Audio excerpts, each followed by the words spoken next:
Si se une alguien más, vamos, vale.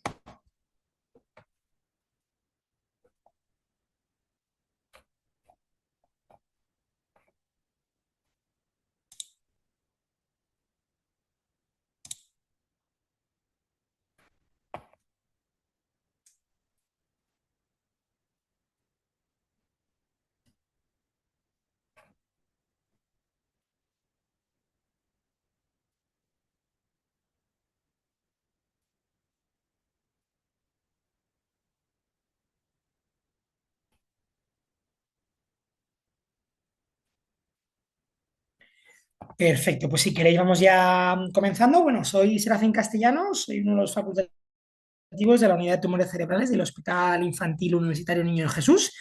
Y esta va a ser ya la tercera de las clases que os imparto en este máster universitario de avances en oncología y hematología pediátricas.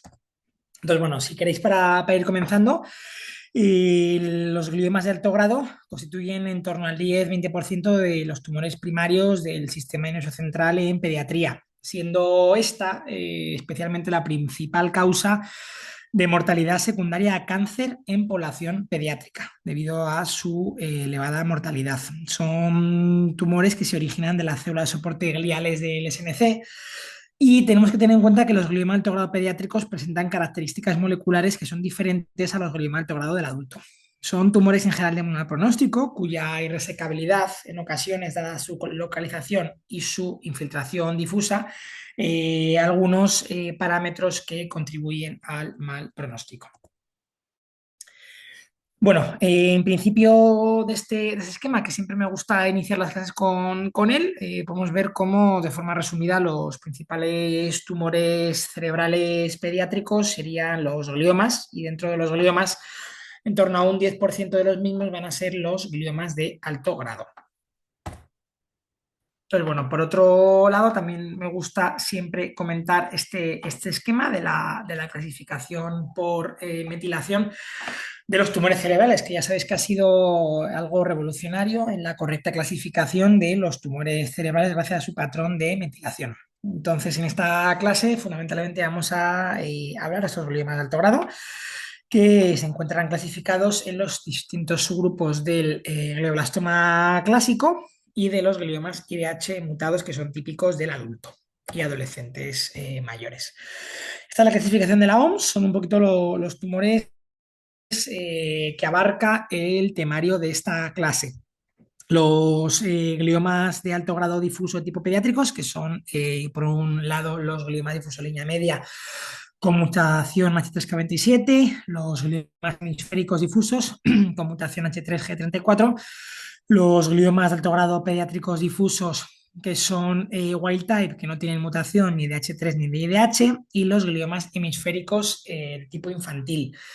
Y por otro lado estarían los gliomas difusos de tipo adultos, que serían el glioblastoma clásico IDH no mutado, el astrocitoma IDH mutado y el oligodendroglioma IDH mutado y con codelección 1p19q. Bueno, un poquito los principales gliomas que van a afectar a la población pediátrica serían los que aquí se encuentran descritos de forma esquemática. Por un lado tenemos los gliomas hemisféricos de tipo infantil, que van a afectar a antes de menos de un año, que sí que van a ser, como bien indica su nombre, de tipo hemisférico, de localización hemisférica al diagnóstico, y que a pesar de tener una histología de alto grado, van a tener una supervivencia bastante superior al resto de gliomas de alto grado. Esto también hoy en día, este pronóstico se ha mejorado debido a que característicamente presentan diversas alteraciones moleculares, como fusiones a nivel de los genes ROS1, ALK, NTRK, MET o CDKN2A, que van a ser subsidiarios del uso de terapias dirigidas. Con lo cual, este tipo de tumoraciones de por sí van a tener un mejor pronóstico, van a poder ser potencialmente resecables y además, en caso de resecabilidad, van a poder ser susceptibles del uso de terapias dirigidas con inhibidores de ALK o NTRK. Por otro lado, tendríamos los gliomas con alteración de la histona, el glioma difuso línea media H3K27, que es un tumor de muy mal pronóstico, va a afectar a estructuras localizadas en la línea media, tálamo, tronco del encéfalo, especialmente la protuberancia, y van a tener típicamente esta alteración de la histona. Como veremos más adelante, esta mutación va a conferir un muy mal pronóstico. En torno al 80% de los casos van a tener la mutación en la histona H3F3A, y en torno al 20% de los casos van a tener la alteración de la histona 1.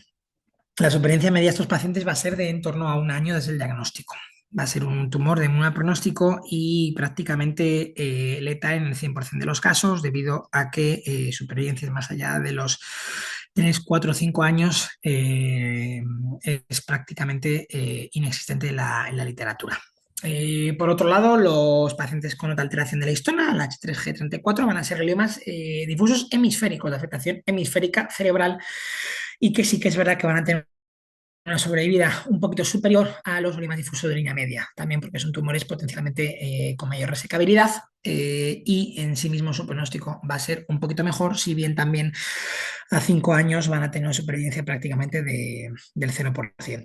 Por otro lado, se encontrarían los gliomas difusos de tipo pediátrico de alto grado, sin mutación de histona ni de IDH. Son aquellos tumores que clásicamente era el glioblastoma clásico, ese glioblastoma que no tiene ninguna alteración de histonas. Este tipo de glioma de alto grado va a tener una sobrevida de en torno al, bueno, una sobrevida a largo plazo con una supervivencia a 5 años en torno al 20-25%, que van a ser tumores que, en caso de que puedan ser resecados por completo al diagnóstico y reciban el tratamiento adyuvante correspondiente, van a tener ciertas probabilidades de supervivencia que aquellos tumores que tienen mutación de histona no van a poder presentar. Y por el otro lado tendríamos también los autocitomas con mutación IDH, que son el tipo adulto, presentes fundamentalmente también en adolescentes y en adultos jóvenes. De este sí que se han descrito en literatura dos subtipos, el pediátrico y el adulto,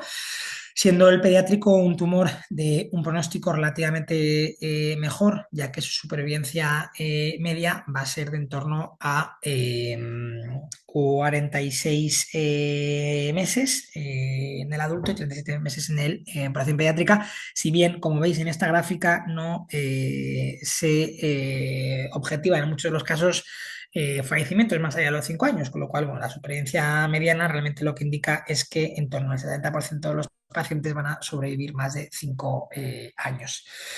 Con lo cual van a ser también tumores con un pronóstico un poquito mejor, y que sobre todo la media de diagnóstico son los 25 años, pero sí que vamos a encontrar algunos en adolescentes de 15, 18 o 20 años. En cuanto a la clínica de estos tumores,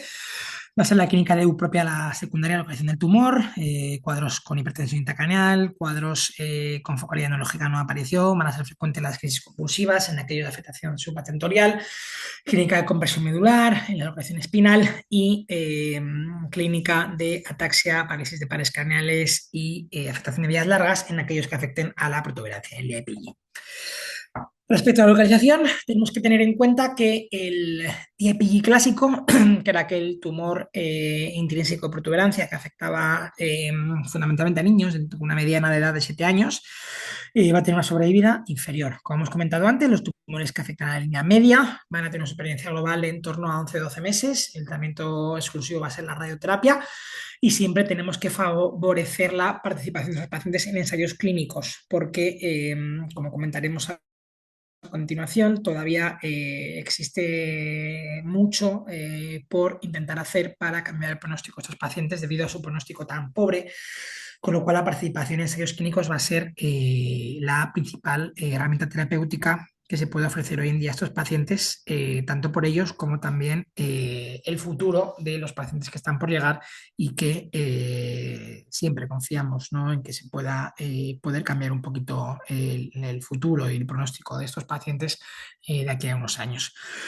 Tenemos que tener en cuenta que los pacientes que estén afectados en problema de alto grado, que no sea de EPI, van a tener una edad de diagnóstico un poquito superior, y también van a tener una supervivencia un poquito superior, debido a que van a ser tumores que van a ser potencialmente operables, y que sí que se va a beneficiar del uso de la quimioterapia oral, como comentaremos más adelante. Bueno, respecto al diagnóstico, siempre va a ser fundamental realizar estudios neuroimagen, con TAC craneal y resonancia cranoespinal, ya que en torno a un 5 o 10% de esos pacientes van a presentar diseminación al diagnóstico. Y la anatomía patológica va a ser fundamental también mediante una biopsia o una resección. Esas son algunas imágenes de resonancias magnéticas de distintos pacientes con gliomas de alto grado. Podemos observar algunos tipos de gliomas difusos de línea media, tanto en localización de tronco del encéfalo, en protuberancia, como mesencéfalo, como a nivel talámico y a nivel hemisférico en esta imagen de la esquina inferior derecha. Respecto a la anatomía patológica, esos tumores histológicamente se corresponden con los patrones clásicos del astrocytoma anaplásico, que sería un grado 3 histológico, y el glioblastoma multiforme, el grado 4 histológico. Son tumores que se caracterizan por una marcada hipercelularidad, en los cuales van a presentar una pérdida de la arquitectura cerebral normal y un patrón de crecimiento infiltrativo. Las células tumorales muestran pleomorfismo nuclear, con núcleos grandes, irregulares e hipercromáticos, como una tasa de actividad mitótica, lo que refleja su rápido crecimiento. Es común encontrar necrosis tumoral con empalizada celular y una prominente proliferación vascular, a menudo con vasos de aspecto glomeruloide debido a la hiperplasia endotelial. Tenemos que tener en cuenta también que este patrón histológico se ve reflejado en la radiología, ¿verdad? Porque al final vamos a ver que son tumores de muy alta densidad también a nivel radiológico. Respecto a los subtipos moleculares, tenemos que tener en cuenta que los gliomas pediátrico alto grado tienen alteraciones moleculares diferentes a los adultos. Esto es algo que también es aplicable a los gliomas de bajo grado, como también hemos comentado en las clases que hemos impartido en este máster. En los gliomas alto grado pediátricos va a ser frecuente la presencia de mutaciones en genes que codifican la histona 3. Como comentábamos previamente, dispondríamos de la mutación a nivel de H3F3A, que es el gen que codifica la isoforma H33, que constituye el 80% de las mutaciones de la histona 3 y que afecta a niños más mayores con una edad media de diagnóstico de unos 8 años aproximadamente, entre los 5 y los 10 años. Especialmente va a ser frecuente la mutación a nivel del codón K27M, a nivel del codón, perdón, K27, en glioma troncoencefálico y a nivel del codón G34 con la mutación G34R en gliomas hemisféricos, siendo estas mutaciones mutuamente excluyentes, con lo cual no vamos a encontrar en el mismo paciente las dos mutaciones, ya que la mutación a un nivel va a imposibilitar tener la, la otra, ¿no? La otra mutación. Va a ser un driver genético y condiciona una pérdida de la trimetilación de la histona, especialmente a nivel de K27M. Y la pérdida de trimetilación de la histona va a ser responsable de la pérdida del mecanismo de represión del crecimiento celular. Esta mutación se encuentra presente en cerca del 50% de gliomas de alto grado pediátricos. Como hemos comentado antes, en el subtipo K27M, esta mutación está en el 80% de los casos y solo está presente en un 1% de los gliomas de alto grado de adultos, es extremadamente infrecuente en población adulta. Y por otro lado, el otro gen que codifica la isoforma H3.1 de histona, digamos que de la histona 3, que dispondríamos de 3 isoformas, pues la mutación del gen HIST1H3B es la que codifica la isoforma H3.1, aparece en pacientes de menor edad con una media al diagnóstico de 5 años y que podría tener incluso un pronóstico ligeramente mejor, pero dentro del mal pronóstico que tienen estos pacientes, ¿verdad? Con lo cual, bueno, tenemos que tener también en cuenta cómo funciona un poquito la histona, ¿no? Digamos que dentro de los genes que codifica la histona, ¿no? Dentro del material de ácidos nucleicos, disponemos aquí tanto a nivel de la histona H3.1 como de la histona H33 disponemos de algunos residuos que van a ser especialmente ricos, ¿no? Esto va a hacer que la mutación a estos niveles tenga un especial papel en la carcinogénesis, ¿verdad? Porque al final la mutación en este residuo va a hacer que esta histona mute y tenga importantes consecuencias en la replicación celular, ¿verdad? Porque todo esto se encuentra, digamos, regulado por diversos promotores del ciclo celular y sí que esta mutación lo que va a condicionar es la pérdida de la trimetilación. ¿Y qué es esto, no? ¿A qué nos referimos con la pérdida de la trimetilación? Pues podemos observar cómo en pacientes que no tienen alteración, bueno, digamos en condiciones fisiológicas, en condiciones de personas sanas, la ausencia de mutación a este nivel va a hacer que el complejo PRC2 sea responsable de realizar la metilación de las histonas, ¿no? La metilación de las histonas va a inhibir la proliferación excesiva celular. Cuando tenemos una mutación a nivel del codón K27, especialmente por la presencia de una metionina, donde tenía que haber una lisina, ¿verdad? Pues lo que vamos a encontrar es esta alteración, en el cual vamos a ver cómo este codón ya no va a estar hipermetilado, ya no va a tener tres residuos de metilación a este nivel, y esto va a hacer que la célula en la cual se ve esta mutación progrese de forma excesiva y crezca de forma inadecuada. ¿Qué ocurriría? Que al crecer de forma inadecuada se va a desarrollar un tumor. ¿Y por qué este tropismo hacia las células de la glía? Debido a que son células que en población pediátrica se encuentran con un crecimiento elevadísimo de forma natural. Ya sabéis que el cerebro sano se encuentra en desarrollo durante la edad pediátrica, con lo cual una mutación a este nivel, en esta edad, con unas células que se encuentran con un crecimiento tan desorbitado, va a hacer que haya una tumorogénesis y que haya, por tanto, el desarrollo de un tumor. Y esto va a ser el porqué, la razón de que una mutación en la histona tenga este papel en estos tipos de tumores y por qué además va a dar un pronóstico tan infausto. Respecto a otras mutaciones en genes, dispondríamos también el 80% de tumores de mutaciones a nivel de P53. Ya sabéis que en estos pacientes sería recomendable, ¿no?, que la presencia de esta mutación se descarta en línea germinal, debido a que podrían ser pacientes que sea uno de los tumores con los que debuten un síndrome de Li-Fraumeni. También habrá mutaciones en ATRX, en PDGFRA, en IDH1-2, que son poco comunes en niños, como hemos comentado previamente, que otorgan cierta mejoría en el pronóstico. La conmutación con IDH1-2 sí que se ha visto que puede mejorar discretamente el pronóstico. También la mutación de BRAF V600E, a pesar de que es poco frecuente, sí que existen algunos subtipos histológicos, como el blastoma epiteloide, que sí que lo, lo presentan. Ya sabéis que va a ser también susceptible también con inhibidores de BRAF, con inhibidores de MEK también. Y luego los lemas hemisféricos del lactante, como hemos comentado, va a haber presencia de fusiones en genes de receptores tirosinquinasa, ALK, ROS1, ENTRAC, MET, y que por tanto va a constituir una diana genética para la terapia dirigida. Por otro lado, existen dos fenotipos radiológicos que vamos a comentar. Por un lado, la aglomeración cerebri, que es verdad que es un concepto que actualmente se encuentra en desuso desde el punto de vista de la histología y de la radiología, pero sí que es un fenotipo clínico radiológico que sí que es importante que conozcamos. La aglomeración cerebri es un tumor difuso que afecta al menos a los cerebrales contiguos, que frecuentemente afecta de forma bilateral a nivel supratentorial, y que va a tener afectación de la sustancia gris. Puede ser primaria, está presente en el diagnóstico. Tipo 1 se denominaría sin asociar una clara masa tumoral. O tipo 2 se asocia a una masa tumoral, un tumor claramente sólido, o una gliomatología cerebral secundaria, es aquella que se origina durante la evolución de la enfermedad de forma difusa. La histología es diversa y por eso no deberíamos considerar jamás que este es un patrón histológico, sino un patrón clínico radiológico, debido a que la histología en los pacientes que se han biopsiado varía del grado 2 al grado 4. En sí mismo, un pronóstico es pobre debido a la gran extensión de la enfermedad, la gran carga de enfermedad, y estos pacientes van a tener una supervivencia global media de 3 años del diagnóstico. El tratamiento se va a basar en esquemas de radioterapia junto con quimioterapia concomitante con temozolomida. Ese es el patrón radiológico que comentaba, en el cual podemos observar cómo hay una infiltración difusa, la sustancia gris, que afecta al menos a 3 lóbulos cerebrales contiguos y que es frecuente que sea de forma bilateral, en ocasiones asociada a una masa tumoral, como podemos ver en la imagen de la derecha.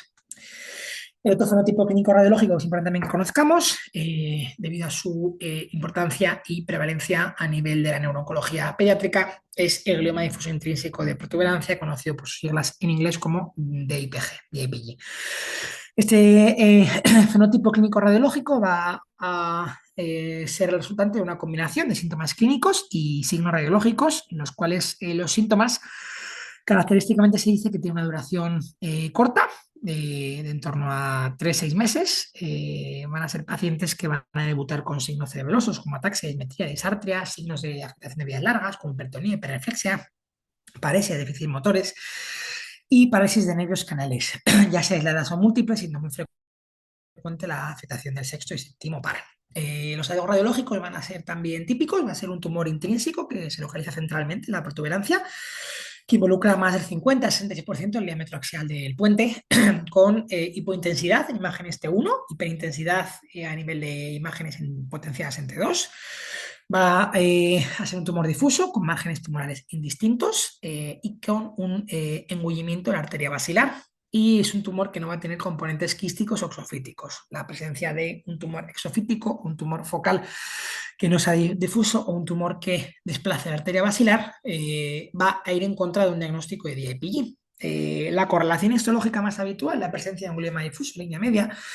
con mutación de histona H3K27M. Pero tenemos que tener en cuenta que si bien la histología más frecuente va a ser la de alto grado, finalmente tenemos que tener en cuenta que también va a ser paliativo con radioterapia, ya que la supervivencia global media va a ser de 8 a 14 meses. Sí que en aquellos que tengan histología de bajo grado puede ser que el pronóstico sea un poquito mejor, pero el pronóstico al final va a ser malo, porque van a ser tumores muy infiltrantes con mucha afectación de vías y de sistema vegetativo, y en el cual la radioterapia únicamente va a contribuir a mejorar los síntomas, a prolongar la supervivencia 3 a 6 meses, y van a ser tumores, como comentaremos a continuación, tienen una resistencia intrínseca a la temozolomida. Con lo cual, más allá de la radioterapia o incluso la reirradiación en aquellos pacientes que hayan finalizado la radioterapia 6 meses antes, no va a haber, desgraciadamente, más opciones de tratamiento, más que la participación en ensayos clínicos. La radiología típica de los tumores va a ser esta, como hemos comentado, van a ser tumores difusos, infiltrantes, que afectan a más del 50% de la protuberancia, que tienden a engullir la arteria basilar. Van a ser tumores que son hiperintensos en T2, y este va a ser un patrón radiológico típico que clásicamente, salvo si el paciente se incluía en un ensayo clínico, era un tipo de tumor que era susceptible de no realizar biopsia debido a que el diagnóstico ya era clínico y con un correlato radiológico. Respecto a la cirugía y los gliomas de alto grado, ya pasando al tratamiento, una vez ya hablado de generalidades y aspectos moleculares, tenemos que tener en cuenta que en aquellos tumores que se permita una resección lo más amplia posible, la cirugía va a tener un papel pronóstico. Como ya hemos comentado en las clases relativas a los tumores cerebrales de alto grado, los tumores cerebrales agresivos, parte de su tratamiento va a ser la cirugía. La resección completa ha demostrado en adultos beneficio en la supervivencia, y esto ha sido demostrado en diferentes estudios en pediatría, como vamos a ir comentando. Las primeras series de pacientes, las primeras publicaciones de la época moderna de la neurooncología pediátrica, los primeros informes del Children's Cancer Study Group del año 89, ya vieron cómo la resección respecto a una biopsia únicamente tenía un papel pronóstico. Vieron que los pacientes en los cuales se realizaba únicamente una biopsia tenían una supervivencia a 3 años del 0%, teniendo una supervivencia a un año de en torno al 20%, mientras que aquellos pacientes que habían podido ser sometidos a una resección completa, en aquellos casos que era posible realizar, o incluso una resección parcial, tenían muchísima mejor sobrevida, siendo una sobrevida a 5 años de en torno al 40-50% en aquellos pacientes en los que se podía realizar una resección. Estos resultados se han ido constatando en diversas publicaciones, como está el año 95, en el cual sí que vieron que aquellos pacientes que habían recibido una resección de más del 90% del tamaño tumoral tenían una mayor supervivencia libre de progresión que aquellos pacientes en los cuales la resección había sido inferior al 90%. Estos resultados también fueron reflejados en esta publicación del año 98, en el cual aquellos pacientes que sometieron a una resección tumoral con más de un 90% de resección tuvieron también una supervivencia libre de progresión mayor a aquellos que no lo habían tenido, de más del 90%, que era inferior. Esta diferencia era estadísticamente significativa, tanto aquellos pacientes con histología de astrocitoma anaplásico como de glioblastoma multiforme, como vemos en las gráficas de abajo. Por otro lado, en esta publicación del año 2016, que comentaremos más adelante, que fue una publicación bastante relevante en el tratamiento de los gliomas de alto grado, también se vio como aquellos pacientes que habían tenido una gross total resection, una resección macroscópicamente completa, tenían una supervivencia mucho mayor que aquellos que no la habían tenido, y esta referencia también era estadísticamente significativa. Con lo cual, ya sabemos que los gliomas de alto grado, siempre que se pueda operar, va a tener esto un beneficio en el pronóstico. Una resección lo más amplia posible va a dar beneficio en el pronóstico, mientras que únicamente una biopsia en aquellos tumores que sean subsidiarios de resección va a empeorar el pronóstico. Con lo cual, siempre que se pueda, cuanto mayor resección, va a mejorar el pronóstico de estos pacientes. Respecto al tratamiento adyuvante, se va a seguir basando hoy en día en la radioterapia. Sigue siendo el pilar clave del tratamiento del glioma de alto grado más allá de la cirugía y constituye la terapia más eficaz en aquellos tumores que son irresecables o los que no se consigue una resección completa. Debido a que, por ejemplo, los DIPIs o la gliomatosis cerebri va a ser el único tratamiento relativamente efectivo en el control de síntomas y en el aumento de la supervivencia. La radioterapia focal con márgenes alrededor del lecho tumoral con dosis de en torno a 50-60 Grays en sesiones de 1,8 o 2 Grays se ha convertido en la terapia estándar hoy en día. Y sí que las visiones retrospectivas no han encontrado beneficio en el uso del hipo o hiperfraccionamiento,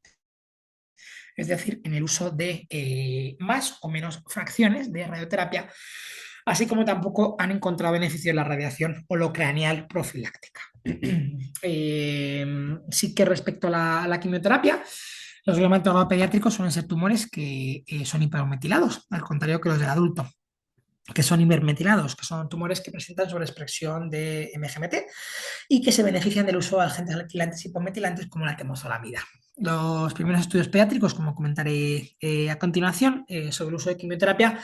incluyeron pacientes con histologías diversas sin revisión centralizada, lo que pudo sobreestimar el papel positivo de la quimioterapia. La quimioterapia es, junto con la cirugía, la principal terapia de lactantes con gliomas de alto grado que no van a ser pacientes que puedan recibir radioterapia.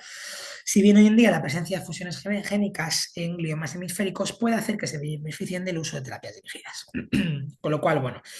los primeros trabajos que hablaban sobre el uso de la quimioterapia en gliomas de alto grado, ya que lo que sí sabemos un poco de la evidencia y de las series de casos a nivel histórico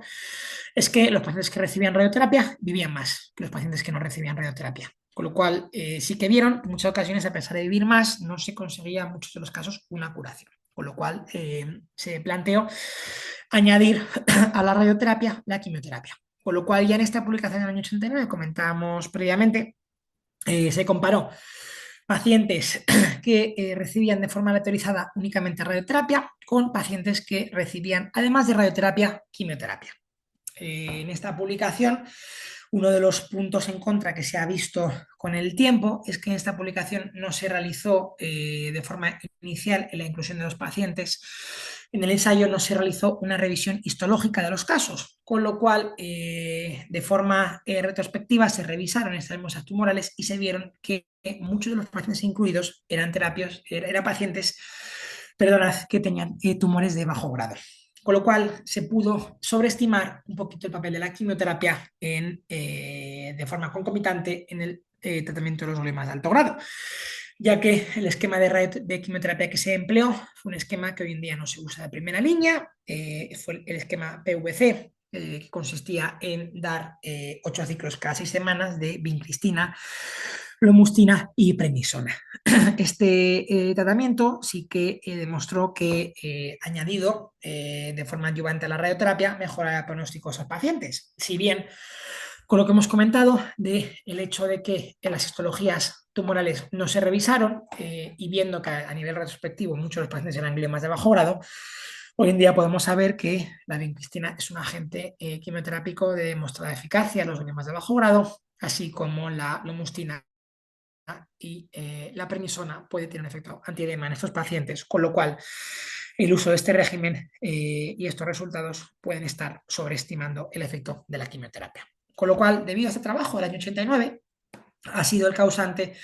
de que desde el año 89 todos los ensayos clínicos que hayan querido demostrar un beneficio de cualquier agente quimioterápico respecto a lo previo, siempre se haya tenido que realizar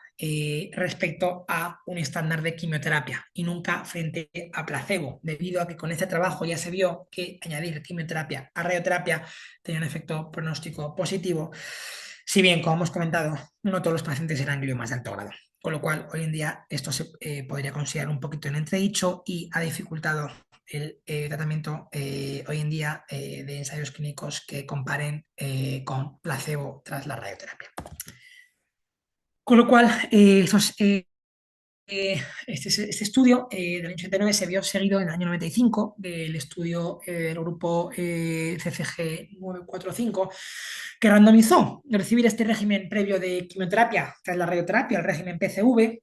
con un esquema que llamaron de 8 drogas en un día, en el cual incluían 6 ciclos cada 8 semanas, junto con 2 ciclos per radioterapia basados en vincristina, lomustina, que ya lo incluía el régimen previo, metilprednisolona, también como el régimen previo, y además procarbazina, hidroxurea, cispatino, manitol, citarabina y dacarbazina. Se vio que comparando estos dos regímenes,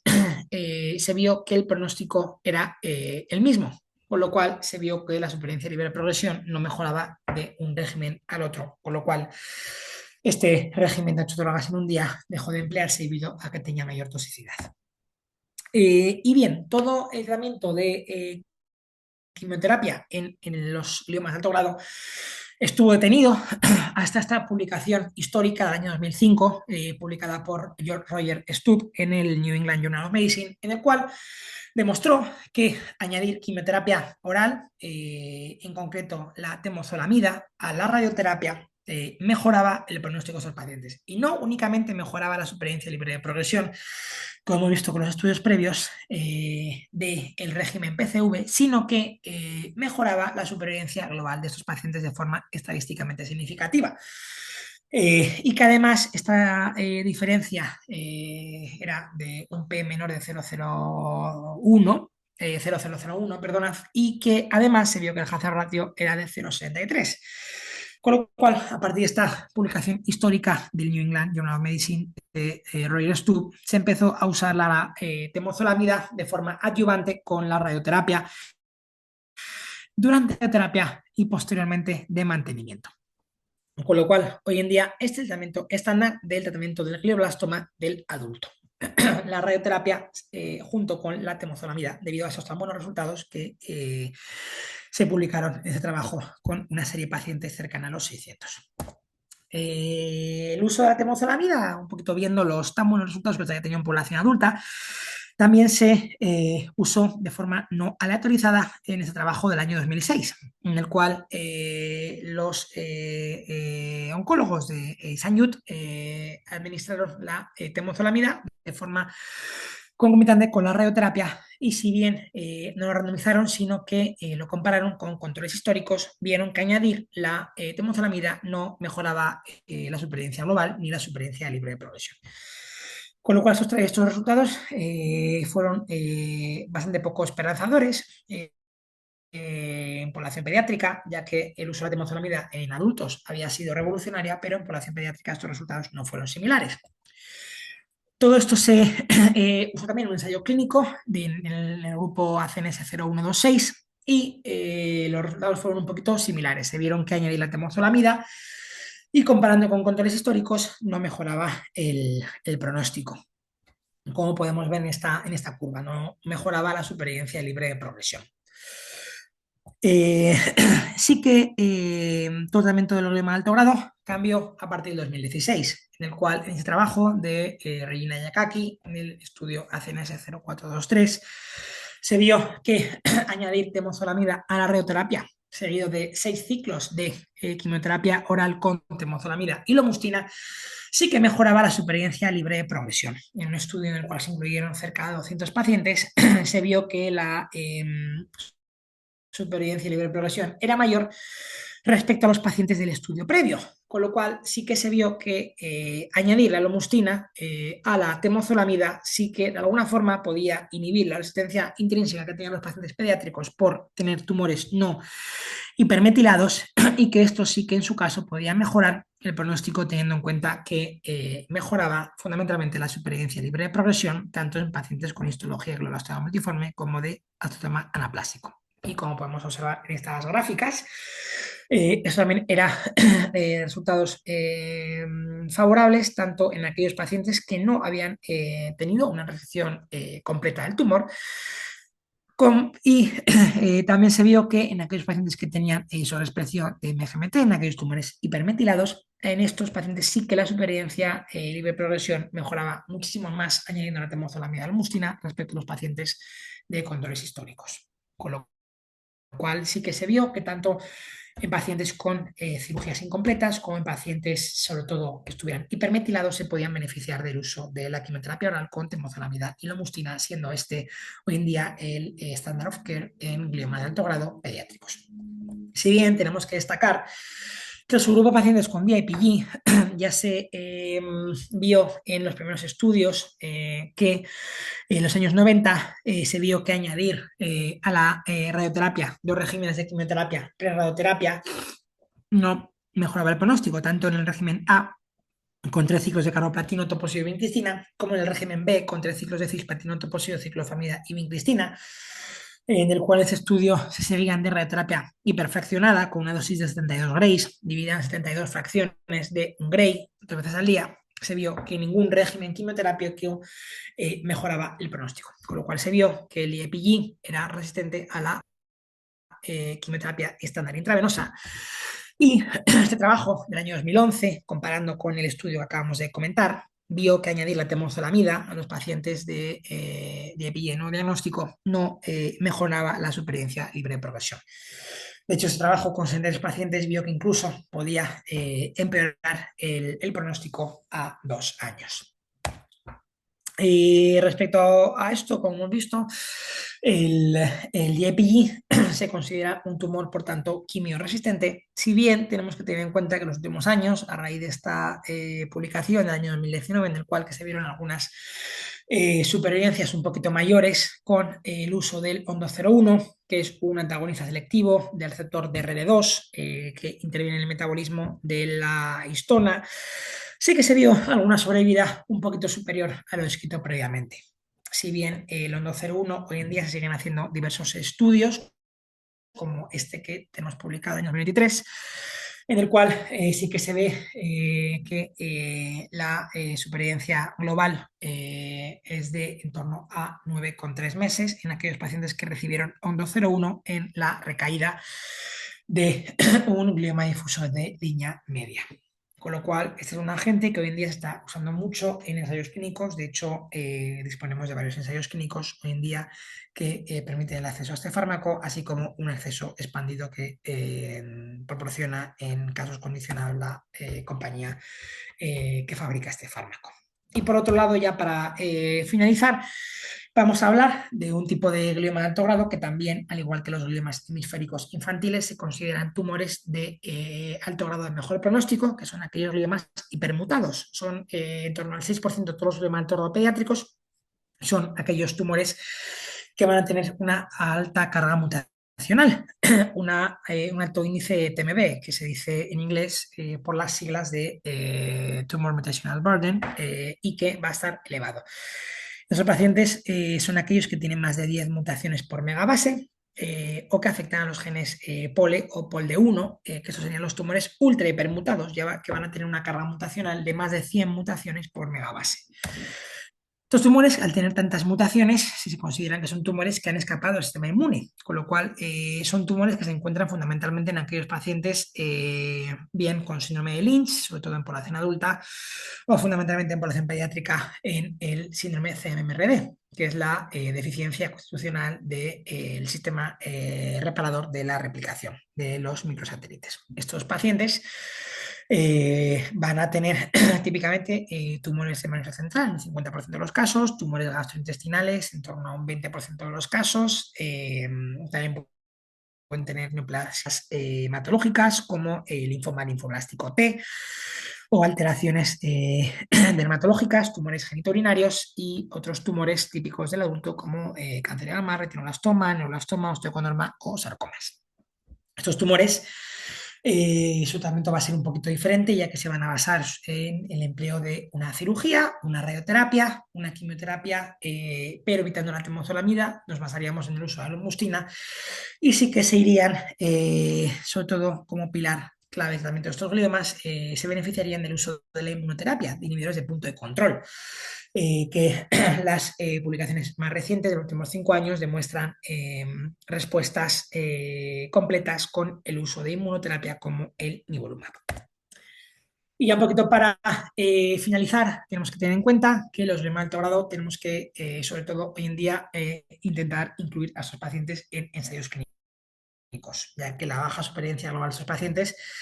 requiere el uso de nuevas terapias que permitan mejorar el pronóstico y la inclusión en ensayos clínicos que constituye, por tanto, la terapia de primera línea en día más recomendada, dada la escasa evidencia disponible de eficacia de tratamientos adyuvantes más allá de la radioterapia. Va a ser también fundamental realizar estudios moleculares de secuenciación para conseguir la búsqueda de posibles llanas terapéuticas. También es importante tener en cuenta que existen nuevos fármacos en desarrollo, como el 201 que hemos comentado, el Doradiprome, que permite la realización de nuevos ensayos clínicos, así como otros fármacos en ensayo como Hemateclid, Everolimus, que suponen también posibles nuevas medidas terapéuticas en situaciones concretas, y también teniendo en cuenta el uso de la inmunoterapia, siendo especialmente importante en el contexto del CMRD, así como ensayos con células CAR-T o virus oncolíticos u otros tipos de terapias biológicas y de inmunoterapia. Así que muchísimas gracias por vuestra atención, sobre todo como líneas generales con las que quedarnos de la clase de hoy, sobre todo que serían gliomas de alto grado, que serían los gliomas con un pronóstico muy pobre, que son tumores que se basan en la cirugía cuando sea posible, la radioterapia adyuvante y en caso de gliomas de alto grado de localización no pontina, el uso de temozolomida y lomustina concomitante, y también tendríamos que tener en cuenta que va a ser fundamental la inclusión de sus pacientes en ensayos clínicos, así como el uso de terapias dirigidas en aquellos pacientes que tengan alguna alteración molecular subsidiaria de ello. Así que muchísimas gracias por la atención. Si tienen alguna duda o consulta, pueden preguntar. Perfecto, justo Grace. A ver, un momentito que te lea. Sí, justo, o sea, nosotros sí que es verdad que, bueno, hoy en día sí que es verdad que clásicamente no se solía realizar en el IPG una resonancia de columna. Nosotros sí que como parte del ensayo clínico que estamos realizando a nivel europeo, que es el ensayo clínico BIME 2.0, coordinan desde el Gustave Roussy de París, sí que estamos realizando una resonancia de columna para descartar diseminación al diagnóstico en esos tumores. Sí que es cierto que va a ser bastante poco frecuente la presencia de diseminación, en torno al 4 o 5% de los casos, pero sí que nosotros solemos recomendar en los gliomas en general realizar al menos una resonancia de columna al diagnóstico y posteriormente en caso de que haya síntomas.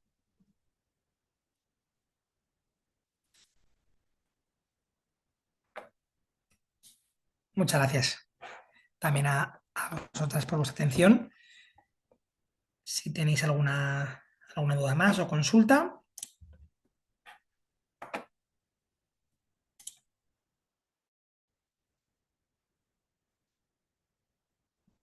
Tengo una consulta más. Buenas tardes. Buenas tardes, dígame. En cuanto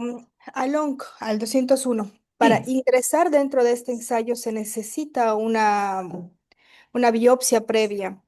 En el caso, por ejemplo, si por imágenes es extremadamente sugerente de que estamos hablando de un DIPG, ¿se puede obviar esto?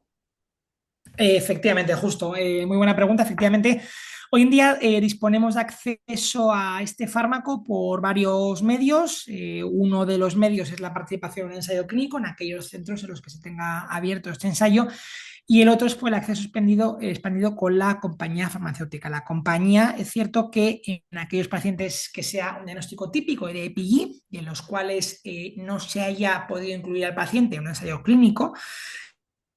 permite el acceso a este fármaco sin biopsia, sin realizar biopsia, debido a que, como bien comenta, la clínica en la radiología, si es compatible, son pacientes que se van a beneficiar potencialmente del uso de este fármaco, con lo cual, efectivamente, se puede solicitar el acceso expandido a este fármaco sin realizar biopsia en todos aquellos centros en los que no se tenga acceso al ensayo clínico. Perfecto, gracias. Muchas gracias a usted. Y, y nada, cualquier duda si no, ya sabéis, si no, el foro de la asignatura. Y nada, pues un placer haber podido impartiros estas 3 clases, este bloque de tumores cerebrales. Y nada, para cualquier cosilla podéis consultarnos nuevamente. Un saludo y buen día a todas y a todos.